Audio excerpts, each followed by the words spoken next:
Hii ni Elimu Mtandaoni TV. Mimi naitwa Michael Chalange. Karibu katika lecture ya physics.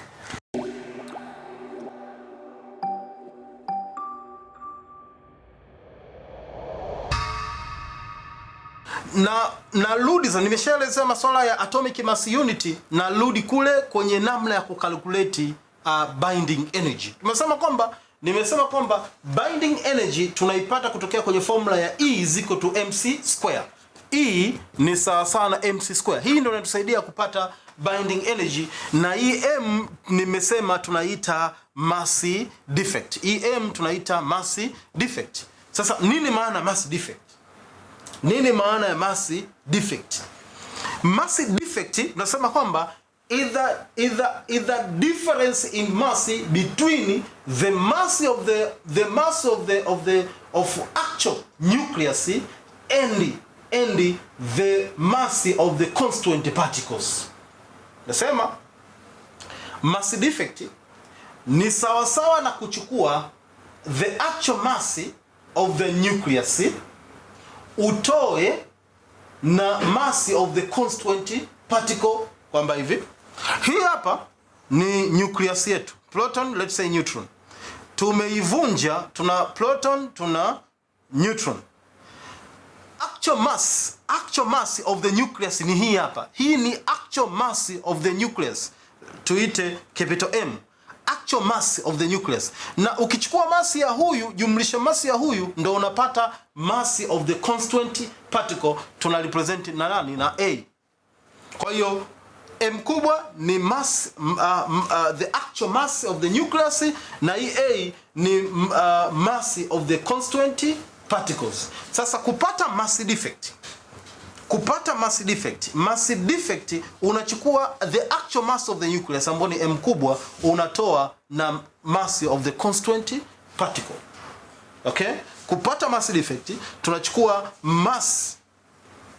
actual mass of the nucleus tunatoa na mass of the constituent particle. Sasa hii hapa nucleus huwa tunaita, sometimes tunaita parent nucleus. Na hivi viparticle vyake, okay, hizi constituent particle huwa tunaita daughter nuclei. Okay, tunaita daughter nuclei. Kwa hiyo mass defect unaweza ukadefine hivi, nakupa option nyingine ya kudefine mass defect. Mass defect can be defined as the mass of the difference in mass between the parent nucleus and the mass of what? Daughter nuclei.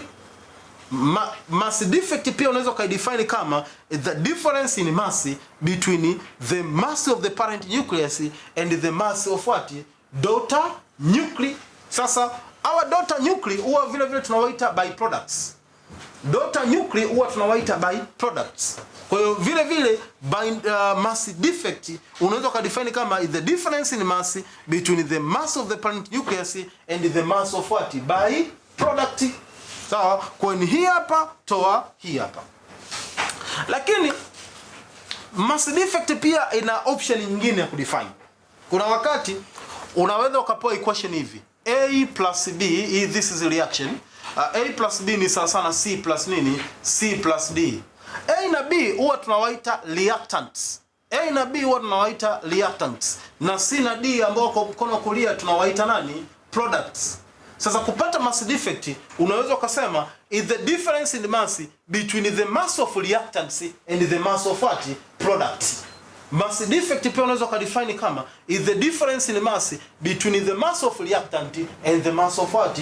Product. Kwa tunachukua mass of reactant tunatoa mass ya product, vile vile itatusaidia kupata mass defect. Naomba narudi hapa kwenye definition yangu ya mwanzo ya mass defect, ambayo nimesema kwamba is the difference in mass between the mass of the actual nucleus and the mass of constituent particle. Sasa hapa ikitokea if mass of the parent huyu ni mkubwa kuliko mass of the constituent particle, basi hiyo nucleus is unstable. Ikitokea hivyo, nucleus is unstable. Nikisema nucleus ni unstable, maana yake hivi: Hii element ambayo au hii nucleus ambayo mass of the parent ni mkubwa kuliko mass ya daughter nuclei, hiyo nucleus ukiiacha yenyewe inaweza ikaandago na natural radioactivity, yani ina disintegrate yenyewe, ina disintegrate pasipo kuwepo na external influence, ina disintegrate yenyewe, ndio tunasema unstable. Mfano ukichukua uranium ukaiweka hapo ukaiexpose tu ukaiacha, ina disintegrate yenyewe, nucleus yake inavunjika yenyewe na kurelease some radiations. Lakini ikitokea mass ya daughters ni kubwa kuliko mass of the parent, mass ya hii huku ni kubwa kuliko mass ya huyu, tunasema nucleus is stable. Nucleus is stable. Nikisema nucleus is stable, na maanisha kwamba ukichukua nucleus ambayo mass of the constant ni kubwa kuliko mass of the parent, ukiacha hivi haiwezi kudisintegrate yenyewe, labda uapply external influence. Kwa lugha nyingine, yenyewe inaweza ikaandago artificial radioactivity. Mfano nikichukua leo calcium au nikachukua sodium, nikachukua magnesium, nikaiacha tu hivi, haiwezi kudisintegrate yenyewe, labda uapply external influence. Kwa hiyo unaweza sometimes ukapewa swali afu ukaambiwa determine is the nucleus stable or unstable. To know if the nucleus is stable or unstable, tumia hizi condition mbili. Kujua kama nucleus ni stable or unstable, unatumia hizi condition mbili. Kwa hiyo ili ucalculate binding energy una option mbili. Option ya kwanza ya kucalculate binding energy, utumie formula ya E is equal to mc square, kwamba hivi una mass defect. Umeshapata mass defect. Mass defect ukiipata ikiwa kwenye amu, unaiconvert into kilogram. Kumbuka tumeshasoma mwanzoni how to convert amu into kilogram. Sawa? 1 amu ni sawa na 1.66 times 10 power negative 27 kilogram. Kwa hiyo mass defect unayo in terms of atomic mass unit. Zidisha na hii hapa ili upeleke kwenye kilogram. Ukishapeleka kwenye kilogram, njoo zidisha na c square, utapata binding energy in terms of joules. Mass defect unayo ipo kwenye amu, usiingize hapa kwenye mc square, kwa sababu ili usolve hapa hii m lazima iwe kwenye kilogram. M lazima iwe kwenye kilogram. Kwa ukiwa na mass defect ipo kwenye amu, convert into kilogram, rudisha hapa, zidisha na c square, then utapata binding energy in terms of joules. Sasa option ya pili, kuna wakati unapewa swali la kucalculate binding energy, alafu unaambiwa 1 amu ni sawa sana 931.5 mega eV. Umepewa hivyo, unaambiwa tafuta binding energy, alafu hii statement umepewa. Akikupa hii statement, maana yake ni kwamba ukiipata mass defect ambayo ipo kwenye amu, una compare, unasema 1 amu ni sawa sana 931.5 mega eV. Je, hizi amu mass defect ambazo ziko kwenye amu ni sawa na ngapi? Kwa lugha nyingine, mass defect ambayo ipo kwenye amu ukizidisha na 931.5 ndio unapata nini? Binding energy. Kwa hiyo kupata binding energy unaweza ukachukua mass ambayo ipo kwenye amu unazidisha na 931.5 mega eV. Maana yake binding energy utaipata in terms of mega eV. Narudia hapo kusisitiza, kutafuta binding energy option mbili. Kwenye mtihani ukipewa 1 amu ni sawa na hii. Kwenye mtihani ukipewa 1 amu ni sawa na hii hapa. Basi zile mass defect peleka kwenye kilogram, njoo ingize hapa, utapata binding energy lakini kwenye joules. Lakini kama hii hajakupa, amekwambia 1 amu ni sawa na baada ya 931.5 mega eV, zile mass defect ambazo ziko kwenye amu zidisha na 931.5, utapata binding energy in terms of mega eV. Binding energy vile huwa tunaita Q value. Ukiambiwa kwenye swali calculate Q value, maana yake unatakiwa utafute binding energy. Q value huwa tunasema kwamba is the energy released or absorbed when the nucleus disintegrate. Ile energy released nucleus ikiwa ina disintegrate, tunaita Q value, ambayo hiyo ni sawa na kusema ni binding energy. Okay? Ni binding energy. Kwa hiyo ukisema Q ni sawa na kitu fulani, maana yake tunajua this is what a binding energy. Kama utasema Q ni sawa na 4.25 mega eV, unajua okay, this Q is binding energy. Naomba tuangalie mifano miwili mitatu ili tuone ni namna gani tunaweza tukakalculate a binding energy. Example yetu ya kwanza ni hapo. So nasema find Roman 1 mass defect, Roman 2 binding energy for a helium nucleus 4.001509 amu, a mass of proton 1.007277 amu, mass of neutron 1.008666 amu. 1 amu ni sawa sana kilogramu hizo hapo, na c ni speed of light. Kwa hiyo tumeambiwa tutafute kipengele cha kwanza, mass defect.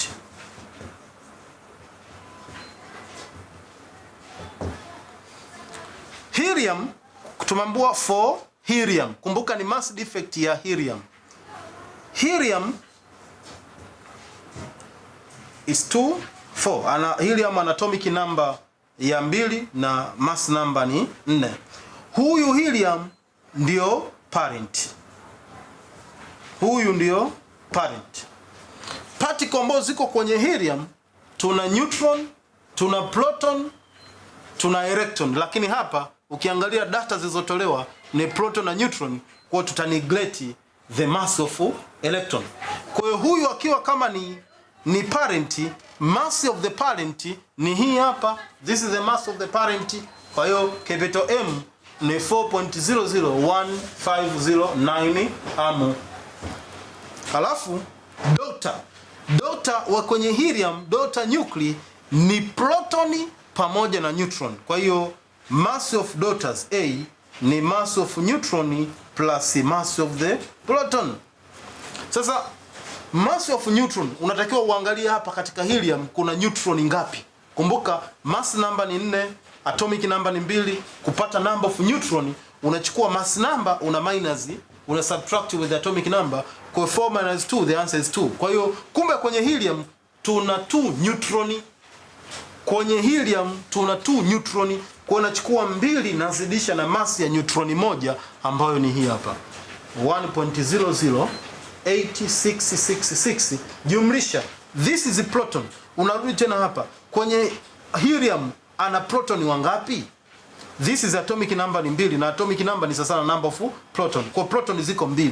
Kwa hiyo 2 na multiply na mass of the proton ambayo ni 1.007277. Kwa hiyo A mass of the daughter nuclei ni this plus this. Kwa hiyo mass of the daughter nucleus we take this plus this. This is our answer. Okay, this is our answer. 4.031886. Remember, to get mass defect, nasema tunachukua mass of the parent, tuna minus na mass of the daughter nuclei. Lakini kuavoid negative sign, ili kuepuka kupata negative sign, huwa tunachukua mass kubwa tunatoa na mass ndogo, kwa sababu inaweza ikatokea mass of the parent ikawa ni ndogo, mass of the daughter ikawa ni kubwa, mass defect itakuwa negative.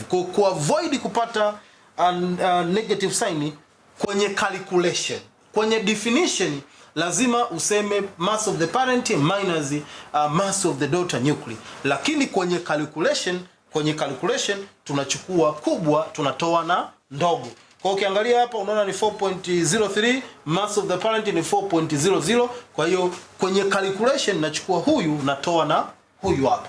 Kwenye definition lazima uanze na mass of the parent. Calculation angalia kubwa toa ndogo. Kwa hiyo nitachukua 4.03 1886 minus 4.001509 mass defect itakuwa ni sawa sana 0.0377 am.